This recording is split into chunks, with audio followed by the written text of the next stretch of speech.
Selamat datang di Good News, kabar bagus. Hari ini sangat spesial sekali karena setelah sekian lama, beberapa minggu atau beberapa bulan kali ya, aku malah nggak nge-review semua hal yang berbau gadget dan perkameraan. Hari ini sangat spesial banget karena aku akan mereview mainan terbaruku yang ada di bawah sini, Feelworld Live Pro L1. Ini adalah sebuah switcher atau mixer video yang murah dan ya nanti kita bahas lebih lengkap lah. Yang jelas kamu harus subscribe dulu dan share video ini ke teman-teman kamu biar sama-sama keracunan ya. Jadi kita akan mulai membahas Feelworld Live Pro L1. Stay tune.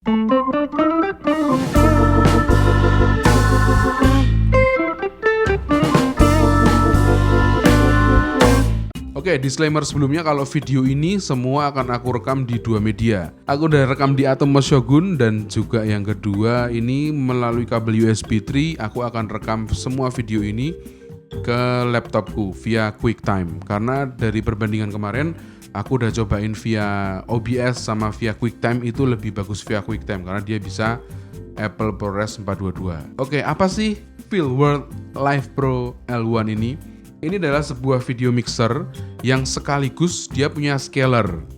Artinya ketika kita mau memasukkan sinyal HDMI masuk ke switcher ini, mau berapapun frame rate-nya, mau berapapun resolusinya, up to 1080-60 fps, dia akan langsung terbaca dan terkonversi menjadi menjadi input yang siap untuk kita pakai. Oke, kita summary dulu sedikit tentang Live Pro L1 ini ya. Oke, kalau kita lihat di sini ada 4 HDMI in, HDMI out, satu channel di sini, ada satu untuk adapter, di sini ada RJ45 untuk kita langsung ke LAN, terus ada USB 3.0 dan in and out untuk audionya. USB 3.0-nya ini sayang aja sih menurutku kenapa nggak dikasih USB Type-C sekalian ya, karena kalau kita ngomongin sekarang versatility-nya port itu USB Type-C kayaknya paling serbaguna untuk semua device. Terus dia punya kemampuan untuk sekaligus menjadi capture card. Nah, ini yang membedakan mixer-mixer video sekarang sama yang mungkin re-release 3 atau 4 tahun yang lalu ya. Yang sekarang ini sudah built-in capture card via USB 3.0. Jadi kabel biru ini kalau kamu lihat ini langsung masuk ke laptopku MacBook Pro 2018 ini ya. Dia langsung ngerekam di sini bisa, atau via HDMI out dia akan ngerekam di dalam Atomos Shogun ini juga bisa. Keunggulan berikutnya adalah dia punya multi view on board. Nah, ini yang jarang banget sih dipunyai sama merek-merek switcher yang lain nih. Multi view on board ini biarpun dia cuman kecil layarnya sekitar 2 inch gitu, tapi ini guna banget sih biar kita bisa tahu nih kamera A, B, C, D udah standby atau belum. Terus berikutnya dia punya satu kali HDMI out, dia juga punya built-in transisi, PIP picture in picture juga ada, terus HDMI dan USB-nya ini sangat fleksibel. Nah, kita akan bedah satu persatu mulai dari scaler. Nah, posisi routingku sekarang nih, ini aku pakai 3 kamera. Satu pertama Lumix S1 di sini, yang kedua ada Lumix GH5 jadi kamera overhead kameraku, terus yang ketiga ada Lumix GX9 jadi kamera behind the scene, dan yang terakhir ada sinyal dari handphoneku iPhone X. Nah, sinyal ini kita bisa masukin via kabel HDMI converter ke Lightning. Nah, keunggulan pertama dari si Feelworld Live Pro L1 ini adalah dia tidak memiliki HDCP atau High Definition Content Protection.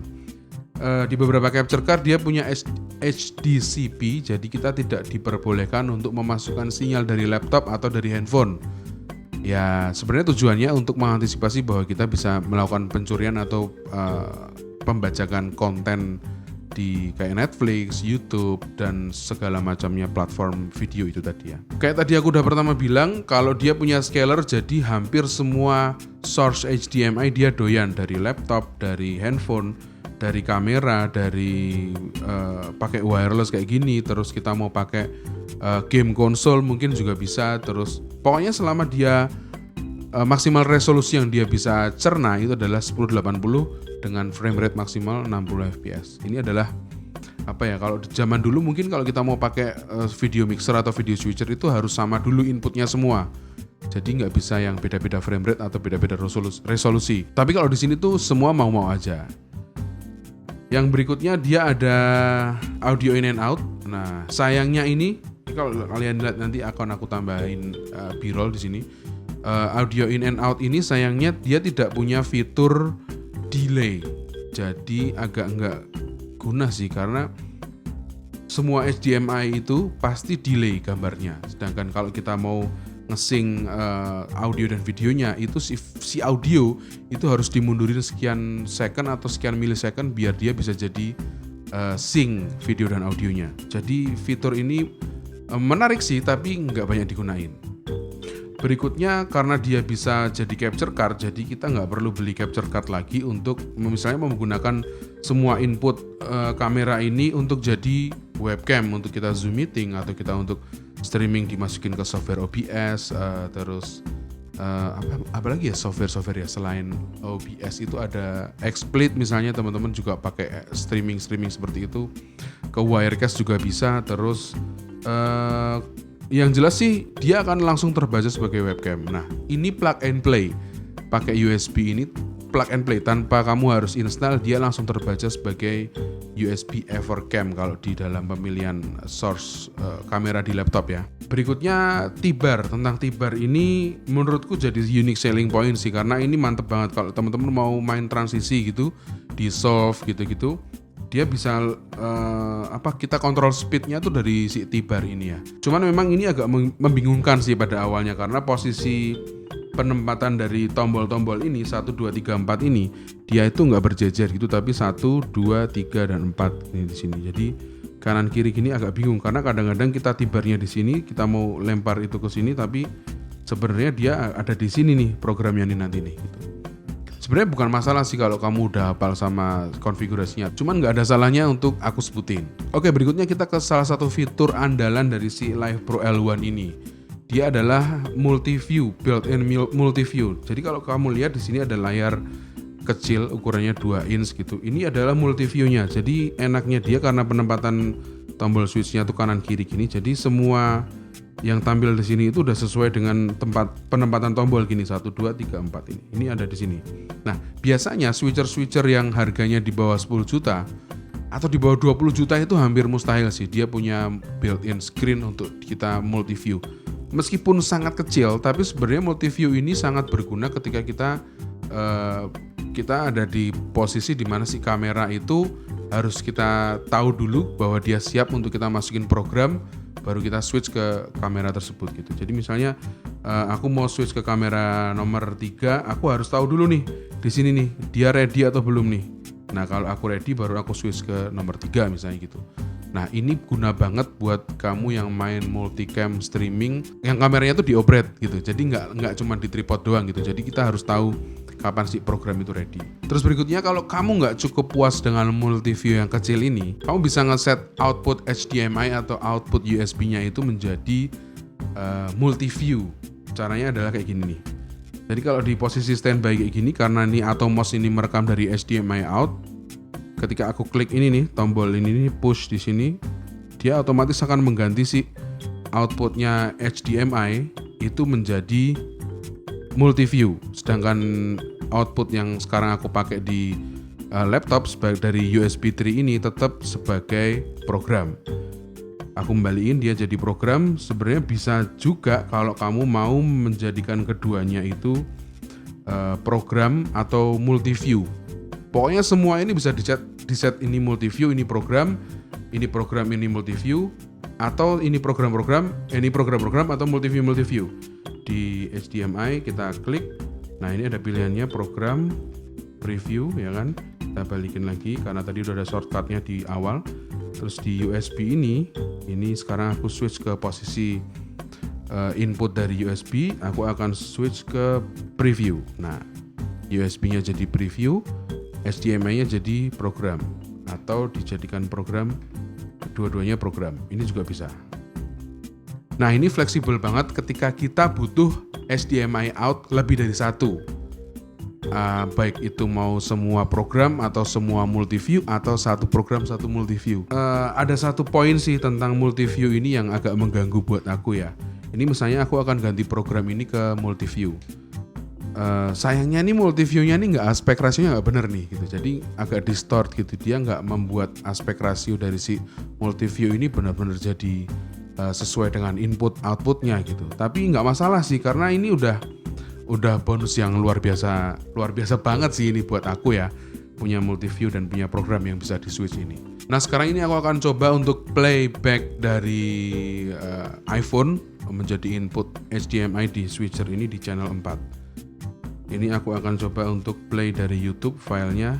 Nah otomatis ketika kita play nanti dia akan masuk secara full screen di layarnya si HDMI ini ya. Ini guna banget buat kita kalau mau presentasi gitu. Jadi kalau kita presentasi di Zoom meeting misalnya gitu, kamu mau ada input satu lagi dari handphone misalnya, PPT-nya ditaruh di handphone, kita pakai HDMI out untuk masuk jadi salah satu source HDMI di switcher ini. Jadi kalau kita mau presentasi kita tinggal switch aja ke channel ke berapa, terserah kamu ya mau setting di channel berapa ya.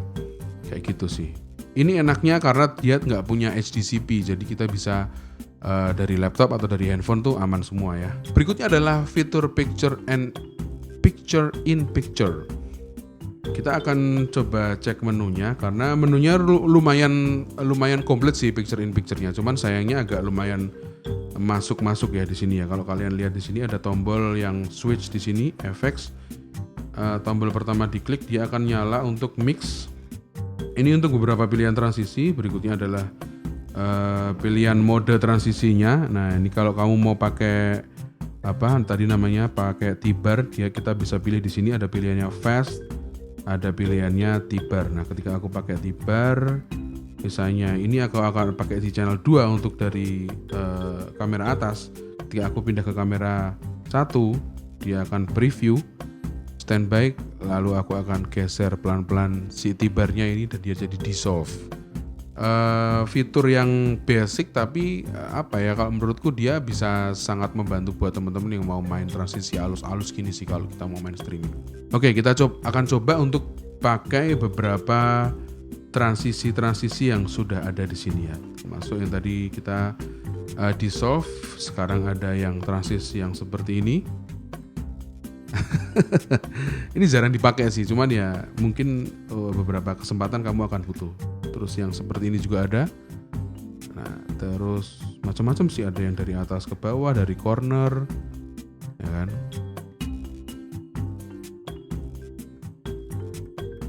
Dari tengah, macam-macam sih. Tapi jarang sih, kalau aku jarang pakai ya. Jadi mostly aku akan pakai yang cut aja. Terus berikutnya kita kembalikan dulu si T-bar tadi itu ke fast. Jadi kita tidak perlu pakai T-bar, langsung switch antara channel 1 dan channel yang lainnya. Terus berikutnya kita akan ke picture in picture. Oke. Nah ini seperti kalau kita mau presentasi, kita mau taruh dimanapun itu bisa sih. Udah banyak banget pilihannya. Kalau aku sih ini termasuk jarang dipakai ya, fitur-fitur untuk transisi, terus picture in picture kayak gini. Cuman ya lumayan kepake sih nanti kalau kamu menjalankan service streaming buat klien. Oke, untuk harga sebenarnya si Live Pro L1 ini akan dibanderol di sekitaran 6-7 jutaan. Ini menurutku sangat murah sih kalau kamu sebagai sebuah video switcher yang sudah ada multiview-nya, sudah ada bisa multiview on board, bisa multiview keduanya dari USB sama HDMI, itu sangat value yang sangat bagus banget sih.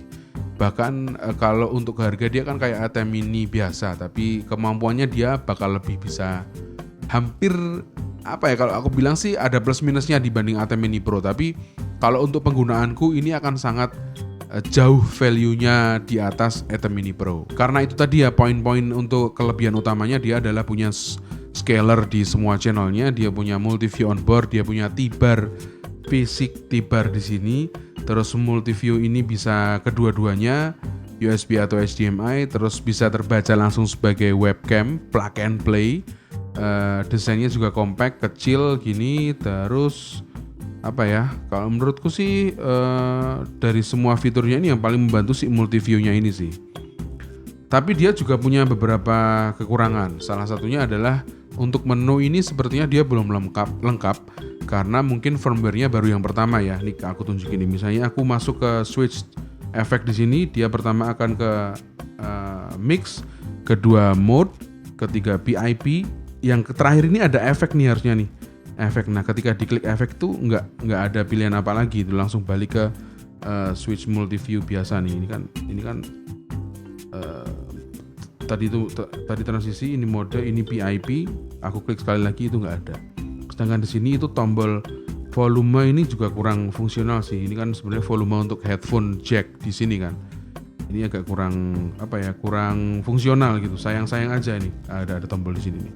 Nah, seharusnya mungkin nanti akan diupdate firmware-nya untuk versi firmware yang lebih baru gitu. Jadi mungkin di sini ada tombol efek, itu mungkin akan keluar chroma key kali ya harusnya ya. Ya semoga aja sih chroma key sih. Kalau dia punya chroma key, bablas. Udah jelas mendingan ini banget daripada Atom Mini Pro. Terus yang paling jadi perhatianku adalah dia nggak punya fitur delay, itu tadi aku sebutin. Jadi kita kurang kepake juga sih mixer audionya yang ada di sini, karena kita nggak bisa mendelay suara kita untuk bisa synchronize sama si gambar HDMI yang selalu delay. Itu sih, mungkin nanti kedepannya akan ada fitur itu juga di efek ya. Yang terakhir, dia punya quarter inch thread di sini. Itu agak aneh sih posisinya di samping sini. Kenapa nggak ditaruh di bawah aja ya, biar kita bisa taruh di light stand gitu ya. Ini agak aneh sih, agak nggak biasa gitu loh penempatannya. Karena kalau kita nanti pencet tombolnya ini, dia akan bumpy gitu banget kalau dia akan bertumbuh di sini. Oke, itu tadi review singkat tentang Feelworld Live Pro L1 dari aku.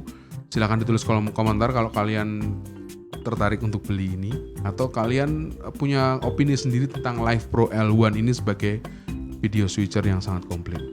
Nanti kita akan diskusi di kolom komentar di bawah. Jangan lupa share, subscribe, dan follow Instagram saya @bagustikus. Dan sampai ketemu di Good News berikutnya.